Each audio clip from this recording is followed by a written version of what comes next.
नमस्कार, news one India में आपका स्वागत है। आपके साथ मैं धर्मराज सिंह। उत्तर प्रदेश 12वीं बोर्ड की परीक्षाओं को रद्द कर दिया गया है। तो बड़ी खबर इस वक्त की यूपी बोर्ड की 12वीं की परीक्षाओं से जुड़ी ये बड़ी खबर है। उत्तर प्रदेश के लाखों बच्चों को राहत मिली है। यूपी बोर्ड की परीक्षाओं को कोरोना के वर्तमान हालात को देखते हुए सरकार ने रद्द करने का फैसला किया है। उत्तर प्रदेश के डिप्टी सीएम दिनेश शर्मा ने इसका ऐलान किया।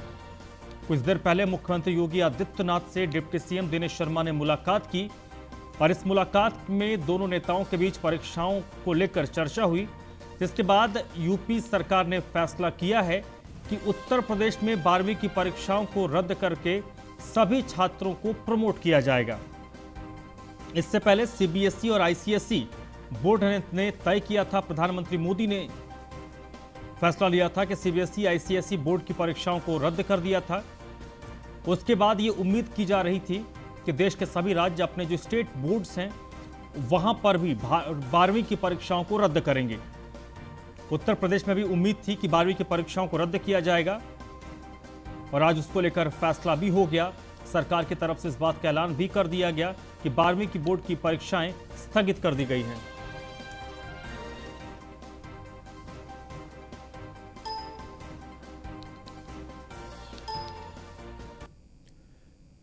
बोर्ड परीक्षा रद्द होने की घोषणा के बाद हमारे सहयोगी ने डिप्टी सीएम दिनेश शर्मा से बातचीत की। क्या कुछ उन्होंने कहा, आपको सुनवाते हैं। हमारे साथ है deputy CM doctor Dinesh Sharma और माध्यमिक शिक्षा विभाग भी आपके पास है। मंत्री जी, जिस तरीके से आज 12वीं की बोर्ड परीक्षा को लेकर निर्णय हुआ है, किस तरीके से ये छात्र आगे कक्षा में प्रमोट होंगे? देखिए, जो विद्यार्थी हैं उनको 12वीं में जो फर्स्ट ईयर में अंक प्राप्त किए हैं वो, और जो हाई स्कूल में अंक प्राप्त किए हैं उनको जोड़ के उनका औसत होगा, उसके आधार पर प्रमोशन दिया जाएगा। उनके पास ऑप्शन होगा कि सामान्य परीक्षा में वो अपने फिर से परीक्षा में बैठ सकते हैं अगर वो इम्प्रूवमेंट दें तो। सर, करीब 56 लाख परीक्षार्थी थे दोनों परीक्षाओं में, तो कहीं ये नहीं लगता कि सभी 56 लाख इस बार पास हो जाएंगे? नहीं, देखिए, जब हम प्रमोशन की नीति अपना रहे हैं तो उसी आधार पर अंक मिलेगा। भविष्य में जब उनका प्रवेश होगा तो जाहिर सी बात है कि हमने एक ऑप्शन भी दिया है कि वो अपनी परीक्षा में पुनः बैठ सकते हैं, इम्प्रूवमेंट में जा सकते हैं। लेकिन ये आपातकाल है, महामारी का समय है, और इस पर हमको जो सबसे बेहतर और उचित विकल्प दिखाई पड़ता है उसके आधार पर हमने निर्णय किया है। सर, एक लास्ट सवाल है कि जिस तरीके से जो ये छात्र प्रमोट हो रहे हैं, कहीं ना कहीं कई ऐसे छात्र थे जो टॉपर होते, तो उनके लिए इस बार क्या व्यवस्था होगी? अगर वो कहते हैं कि हमारी परीक्षा कराई जाए तो क्या करें? सुना ही नहीं मेरा, मैंने यही बोला है भाई कि जो वार्षिक परीक्षा होगी उनके सामने विकल्प होगा कि उस वार्षिक परीक्षा में वो फिर से अपना इम्प्रूवमेंट दे सकते हैं। एक सब्जेक्ट के बजाय वो सारे सब्जेक्ट में दे सकते हैं, उसमें जो अंक आएंगे वही माने जाएंगे। बिल्कुल, ये है deputy CM doctor Dinesh Sharma, जो अभी मुख्यमंत्री योगी आदित्यनाथ से मिलने के बाद निकले हैं, और उन्होंने साफ किया है कि चाहे वो हाई स्कूल के छात्र हों या फिर इंटरमीडिएट के, उनको सरकार प्रमोट करेगी। 9th और स्कूल के जो अंक होंगे उनके आधार पर 12वीं की परीक्षा में उनको प्रमोट किया जाएगा। लेकिन अगर कोई भी छात्र ये चाहता है कि उसको दोबारा से इंप्रूवमेंट पेपर देने की अनुमति दी जाए, तो वो अनुमति भी यूपी सरकार ऐसे छात्रों को देगी। तो निश्चित है कि अब उत्तर प्रदेश के 56 लाख छात्र जो कि हाई स्कूल और इंटरमीडिएट के थे, दोनों को यूपी सरकार आगे प्रमोट करने जा रही है। कैमरामैन सन्नी के साथ मैं इसके Vajpayee, news India, Lucknow. BJP MLC ने मुख्यमंत्री योगी आदित्यनाथ को चिट्ठी लिखी है। खुशी दुबे की रिहाई को लेकर बीजेपी के एमएलसी उमेश द्विवेदी ने चिट्ठी लिखी है। बिकरू कांड के आरोपी अमर दुबे की पत्नी है खुशी। खुशी दुबे को 10 महीने पहले गिरफ्तार किया गया था। बिकरू कांड से 9 दिन पहले खुशी की शादी हुई थी और बिकरू प्रकरण के बाद खुशी दुबे को गिरफ्तार किया गया था। हालांकि अमर का एनकाउंटर हो गया था और इस मामले में भारतीय जनता पार्टी के एमएलसी ने बाकायदा मुख्यमंत्री को चिट्ठी लिखी है।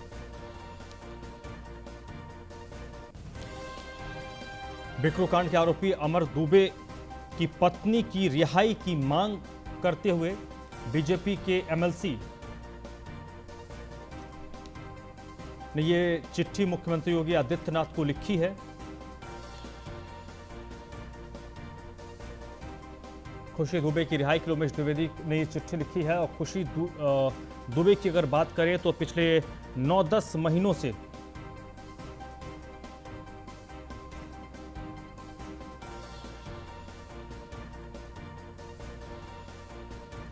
बीजेपी एमएलसी की ओर से मुख्यमंत्री योगी आदित्यनाथ को खुशी दुबे की रिहाई को लेकर एक चिट्ठी लिखी है।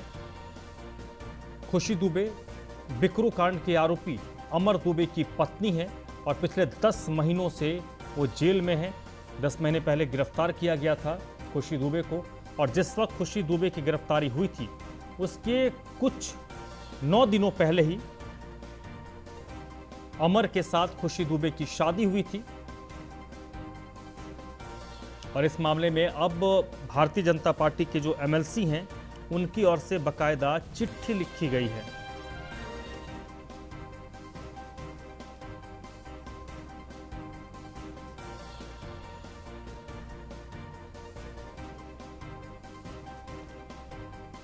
उमेश द्विवेदी साहब इस वक्त मेरे साथ जुड़ चुके हैं, जो भारतीय जनता पार्टी के एमएलसी हैं और जिन्होंने मुख्यमंत्री को एक चिट्ठी लिखी है।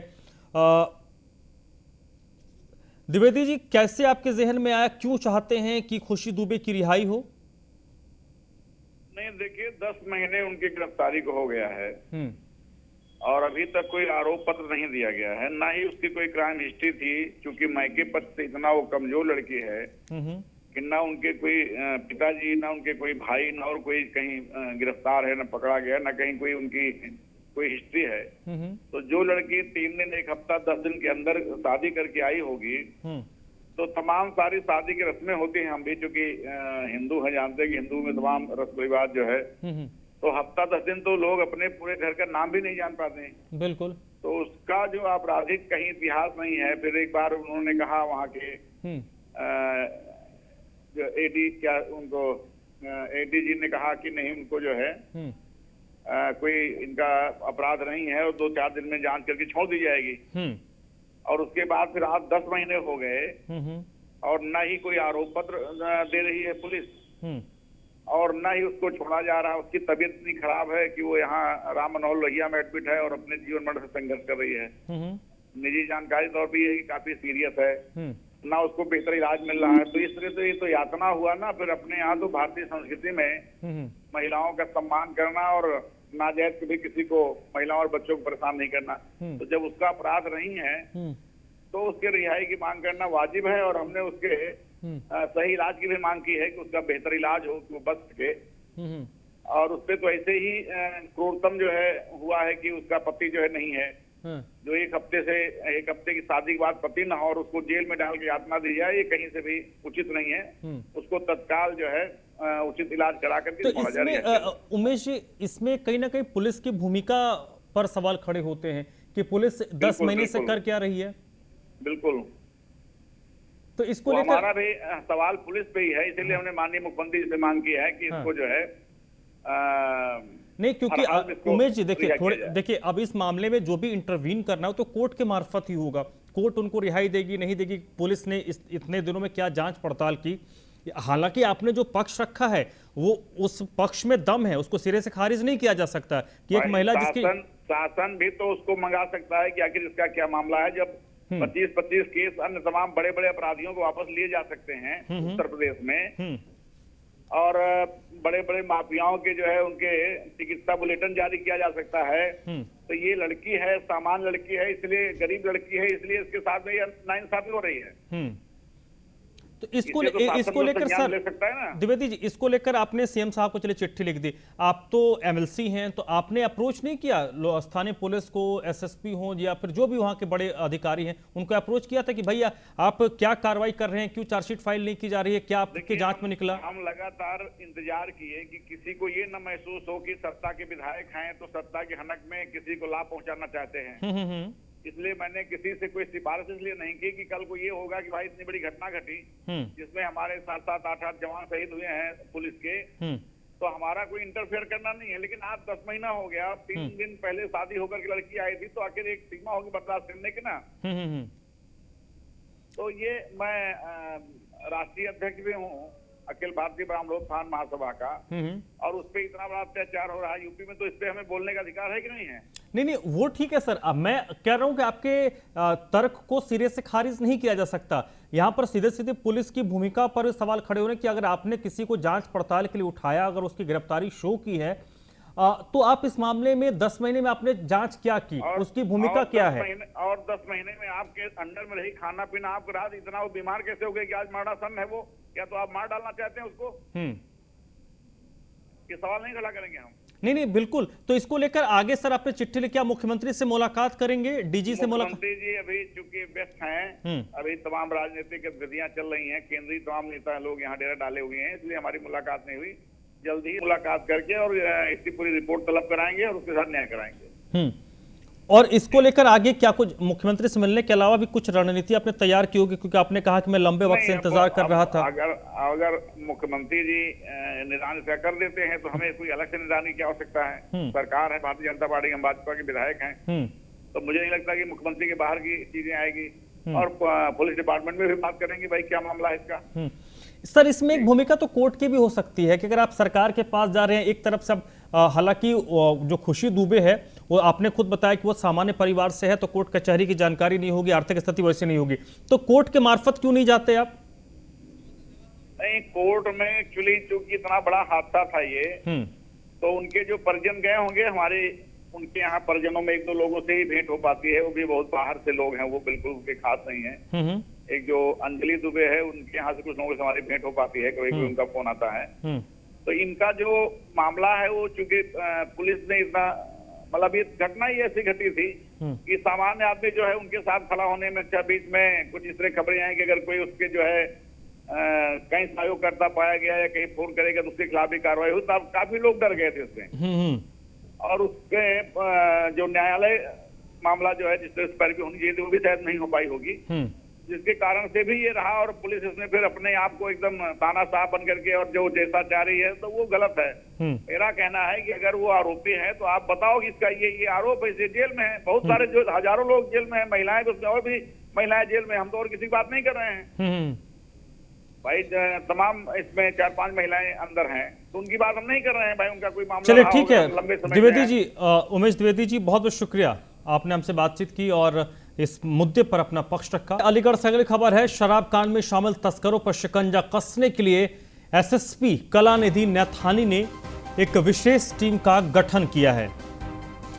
अलीगढ़ में शराब कांड में शामिल लोगों पर कार्रवाई करने के लिए एसएसपी की ओर से एक विशेष टीम का गठन किया गया है और इस दौरान शराब तस्करों की गिरफ्तारी की कोशिशें लगातार जारी हैं। बड़ी बात यही है कि ये जो स्पेशल टीम एसएसपी की ओर से बनाई गई है, इस टीम में शामिल पुलिस वालों को स्पेशल पावर भी दिया गया है। एसएसपी का यह कहना है कि अलीगढ़ में हम शराब माफियाओं के नेक्सस को तोड़ कर रखेंगे।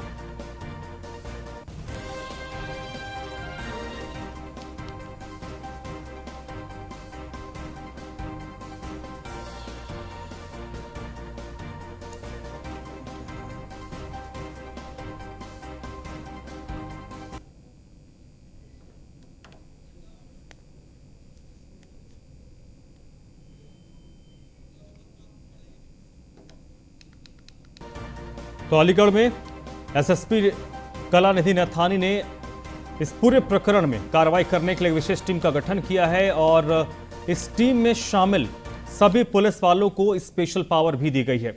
वहीं मथुरा से अगली खबर है, मथुरा में पुलिस को बड़ी सफलता मिली है। बियर से भरे ट्रक लूट की घटना का मथुरा पुलिस ने खुलासा किया है। पुलिस ने मुठभेड़ के दौरान 3 बदमाशों को दबोचा है। 4 दिन पहले बियर से भरे ट्रक को अपराधियों ने लूट लिया था और आज इस मामले में पुलिस ने खुलासा किया है और जितने भी बियर लूटे गए थे माल के साथ उनकी गिरफ्तारी हुई है। लूटे गए माल को बरामद कर लिया गया है। मथुरा के थाना बलदेव पुलिस ने यह कार्रवाई की है। मथुरा में 4 दिन पहले बियर से भरे ट्रक को लूटा गया था। इस मामले में पुलिस ने मुठभेड़ के बाद बदमाशों को पकड़ा है और बियर जो लूटा गया था उसको बरामद कर लिया है।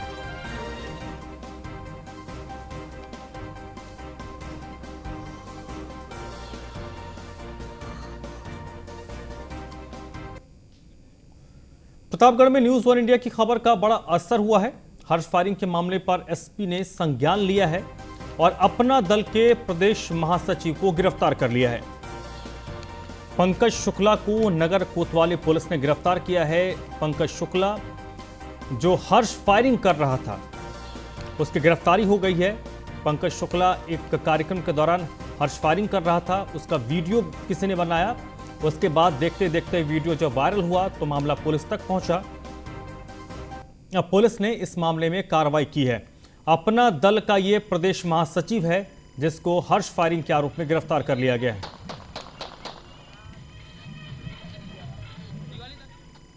सांसद शफीकुर रहमान बर्क का एक विवादित बयान आया है। बीजेपी को लेकर शफीकुर रहमान ने ये बयान दिया है।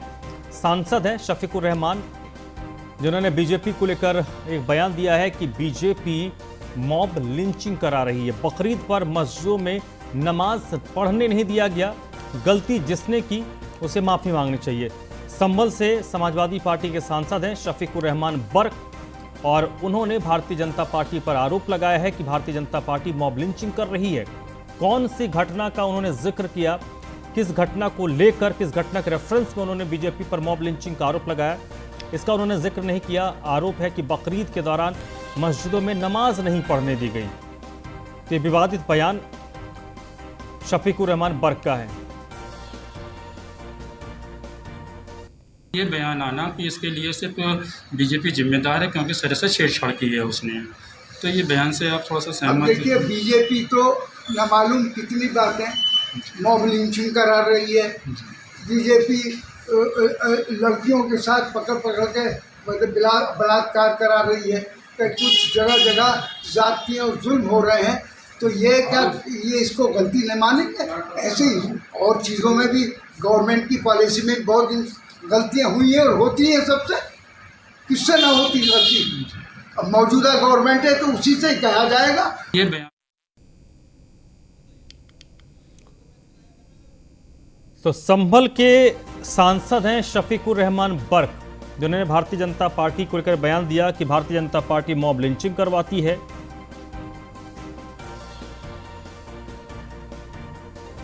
बकरीद पर मस्जिदों में नमाज पढ़ने से भारतीय जनता पार्टी ने रोका। बकरीद पर मस्जिद में नमाज नहीं पढ़ने दिया गया।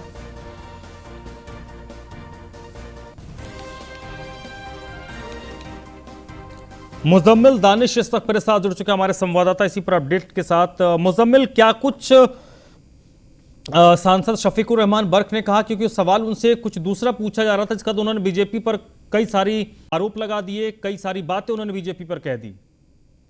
मैं आपको बता दूं कि सिर्फ लगातार सांसद शफीकुर रहमान बर्क जो कि एक मुस्लिम नेता पहचान करते हैं, और उसी आधार पर सवाल किया जाता है कि कोरोना महामारी के बीच किस तरह से आप वैक्सीन लगाएंगे नहीं।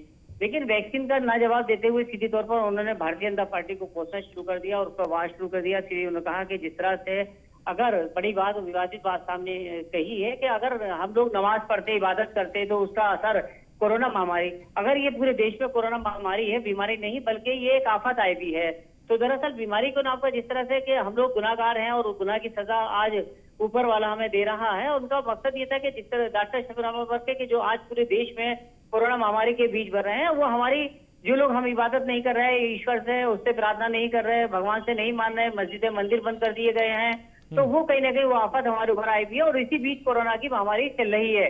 अगर जहां मस्जिदें या मंदिर या जिस तरह से इबादत गाहें खुली रहती, वहाँ इबादत चलती, नमाज रखते, और सीधे तौर पर जो कुर्बानी है उसकी भी बात की गई, ईद की नमाज को लेकर, और जो नमाजें होती है मस्जिदें बंद है वो नमाज नहीं की गई, लोगों ने इबादत नहीं की। तो मुजम्मिल आप मेरे साथ बने रहिएगा। इस तक मेरे साथ नवीन श्रीवास्तव साहब जुड़ चुके हैं, भारतीय जनता पार्टी के नेता हैं।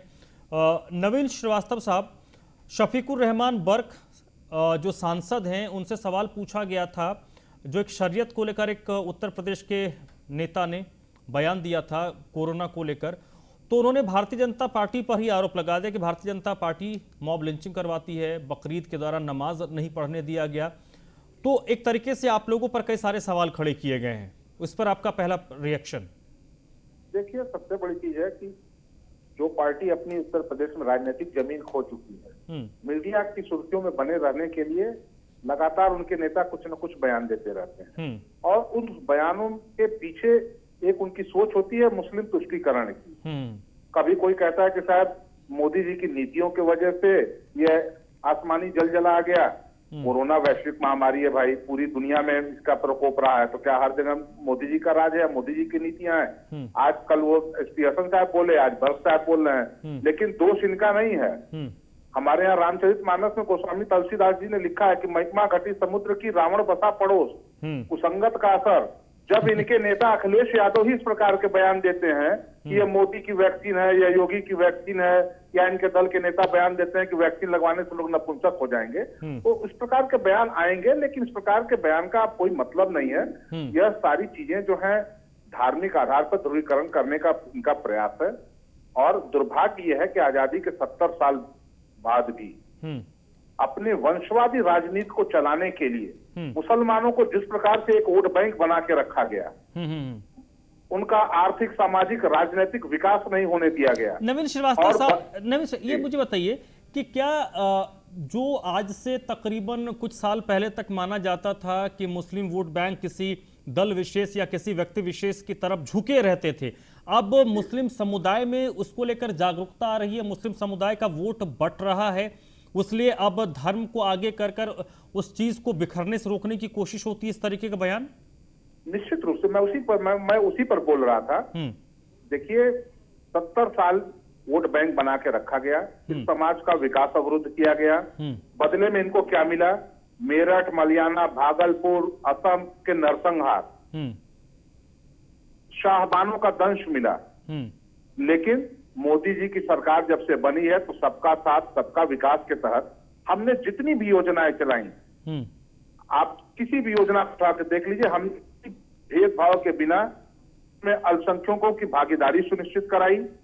करोड़ों मुस्लिम माताओं बहनों को जिस प्रकार से ट्रिपल तलाक और हलाला का दंश भुगतना पड़ता था, हमने उससे उनको निजात दिलाई, हमने उनको न्याय देने का काम किया। इन सारे कारणों से निश्चित रूप से इस समाज का भारतीय जनता पार्टी के प्रति कहीं न कहीं विश्वास बढ़ रहा है, और उत्तर प्रदेश के 14 के 17 और 19 के परिणाम सामने हैं। इस सभी समाज के लोगों ने भारतीय जनता पार्टी को प्रचंड बहुमत दिया। तो इससे बौखलाए लोग अपनी राजनीतिक जमीन तलाशने के लिए इस प्रकार के निंदनीय बयान दे रहे हैं। कोरोना संक्रमण काल में जहां विपक्ष को एक सकारात्मक भूमिका निभानी चाहिए कि कैसे इस महामारी से हम निकले, तो इस प्रकार के बेतुके बयान देना कि हमको ये रोका जा रहा है, ये किया जा रहा है, या इसके कारण ऐसा हो रहा है, ये बिल्कुल मानवता के लिए अक्षम्य है।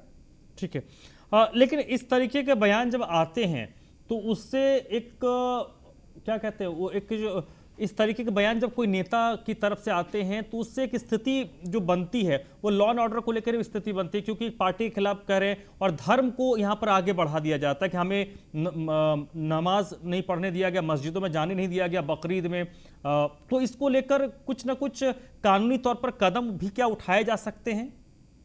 निश्चित रूप से देखिए, इस प्रकार के बयान समाज में विद्वेष फैलाने के लिए हैं, और जो हमारी प्रशासनिक इकाइयां हैं जो इसको संज्ञान में लेंगी कि उन्होंने क्या कहा, और उसका सामाजिक विद्वेष फैलाने में या समाज के बीच में जो सामाजिक सौहार्द उसको बिगाड़ने में कितना है, तो वो होगी कार्रवाई। लेकिन जो लोग कह रहे हैं कि नमाज पढ़ने से रोका गया, हमको ऐसे करने रोका गया, देखिए हरिद्वार में कुंभ चल रहा था, कोरोना का जब लहर ज्यादा तीव्र हुई तो उसको हमने बंद कर दिया। हमारे भी कितने त्योहार ऐसे हुए जिसमें कहीं जो पूजा नहीं हुआ, कहीं गंगा स्नान नहीं हुआ। बताना चाहूंगा मुस्लिम धर्म में भी बहुत लोग, जहां मैं लखनऊ में बैठा हूं, जो यहाँ के प्रमुख मौलाना फिरंगी महली साहब, उन्होंने अपील की और उन्होंने खुद भी मस्जिद में नमाज न पढ़ के अपने घरों में नमाज पढ़ी। ठीक है, तो ऐसा नहीं है, बहुत मुस्लिम समाज के भी लोग हैं ऐसे जो आगे आके इसको। चलिए नवीन श्रीवास्तव साहब, इस वक्त मेरे साथ एसटी हसन साहब जुड़ चुके हैं जो सांसद हैं। एसटी हसन साहब, भारतीय जनता पार्टी को लेकर आप हों या फिर शफीकुर रहमान बर्क हों, इनके जो बयान हैं उससे ये लगता है कि भारतीय जनता पार्टी को तो आप लोग टारगेट कर ही रहे हैं, साथ ही साथ अपने वोट बैंक को भी आप कलेक्टिव करने की कोशिश कर रहे हैं। हेलो हसन साहब, आवाज आ रही है आपको? हाँ, कट रही है आपकी आवाज, मैं कहीं सफर में हूँ, ओके। नहीं, मैं ये पूछ रहा हूं कि कल आपने शरीयत को लेकर एक बयान दिया था, शरीयत और कोरोना से आपने कुछ संबंध जोड़ा, आज शफीकुर रहमान बर्क साहब का भी बयान आया। शरीयत ही नहीं, उसमें नाइंसाफियों के लिए दिया था, और पर्टिकुलरली लोगों की दिलादारियों के लिए दिया था। उसमें शरीयत भी थी, चाहे शरीयत इस्लाम की हो, चाहे किसी भी मजहब के रूल्स रेगुलेशन में फर्क करने की या उसको मॉनिटर करने की बात कही थी। लेकिन मजबूरी ये है कि आप सब लोग जो शरीयत गाने लगे, इसे कम्युनल करने लगे। ये बड़ी अफसोस की बात है। आप मीडिया वालों को कम से कम ऐसे मैसेज नहीं देने चाहिए जिससे सोसाइटी में डिवीजन है। नहीं ठीक है सर, हम तो चलिए आपने हम पे दोष मढ़ दिया कि हमें इस तरीके के नहीं कर, लेकिन आप लोग जब इस तरीके की बात कहते हैं तो विपक्ष की तरफ से आवाज आता है कि भाई आप लोगों का वोट बैंक बिखर रहा है, मुस्लिम समाज जागरूक हो रहा है, तो अपने वोट बैंक को साधने के लिए, तुष्टीकरण के लिए इस तरीके का बयान आप लोग देते हैं। अरे देखिए, मुस्लिम की इन लोगों को फिक्र करने की जरूरत नहीं है। मुसलमानों के साथ जो भी हुआ है वो किसी से छुपा हुआ नहीं है।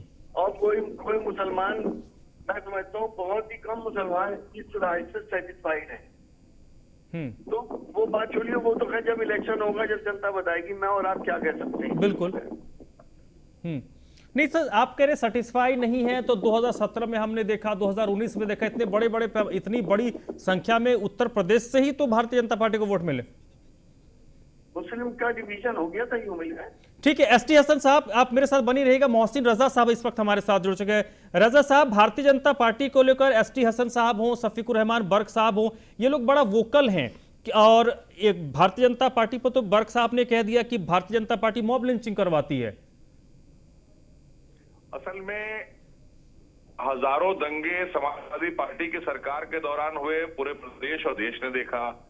फिर अभी आपको मुजफ्फरनगर, जहां से क्षेत्र से ये लोग आते हैं, हमारे माननीय लोग, इनको पता है कि मुजफ्फरनगर में किस तरह से आपने देखा था 2013-14 में क्या दंगे कराए गए थे। उसके बाद, उससे पहले अगर आप देखें तो समाजवादी पार्टी के दौरान किस तरह से कार सेवकों पर गोली चलवाई गई थी, वो सबको याद है, कोई भूला नहीं है। और लोगों के लिए सड़क पर निकलना, बहनों के लिए सड़क पर निकलना आफत हो गया था। लोग अपने घर नहीं बचा पा रहे थे, जमीनें कब्जा कर लेना, किसी का मकान छीन लेना, ये सब काम समाजवादी पार्टी का था। और सबसे बड़ी बात यह कि एक संप्रदाय को खास करके आगे बढ़ाने के लिए दूसरे संप्रदाय के ऊपर जुल्म कराना, ये तो समाजवादी पार्टी ने किया था। हम तो सबका साथ, सबका विकास और सबके विश्वास की नीति पर काम करते हैं। और हमने जो भी योजनाएं, जो भी नीतियां बनाई हैं, रजा साहब, मोहसिन रजा साहब, एसटी हसन साहब ने कहा कि मुस्लिम समाज की चिंता भारतीय जनता पार्टी के लोग ना करें। हमें सबकी चिंता है। हम किसी एक समाज की चिंता नहीं करते, हम हर भारतीय की चिंता करते हैं। हमें किसी को सर्टिफिकेट न देना है, ना किसी से लेना है। हम जब सरकार में आते हैं, हमारी अंतिम व्यक्ति के लिए, हमारे यहाँ हमारा मूल मंत्र है कि पंक्ति के अंतिम व्यक्ति को मुख्य धारा से जोड़ना और जो सबसे परेशान और गरीब और पात्र है उसकी मदद करना, सरकार के द्वारा योजनाओं का लाभ पहुंचाना। हम ईमानदारी के साथ सरकार चलाते हैं, हम तुष्टीकरण की राजनीति नहीं करते हैं। ठीक है, एसटी हसन साहब, मोहसिन रजा साहब का ये कहना है कि भाई आप पूरे मुस्लिम समुदाय का ठेका आप लोग क्यों लेते हैं, पूरे मुस्लिम समुदाय की बात क्यों करते हैं? ना हम ठेकेदार हैं इनकी तरह के, पूरे हिंदुओं का ठेका इन्हीं के पास है। लेकिन हम इनसे ये पूछना चाहते हैं, सबका साथ सबका विकास की बात कर रहे हैं, कितने टिकट देते हैं मुसलमानों को? टिकट ये उत्तर प्रदेश में। अरे मोहसिन रजा साहब तो मंत्री है, बगैर टिकट की क्या जरूरत है? मंत्री तो बनाया गया उनको।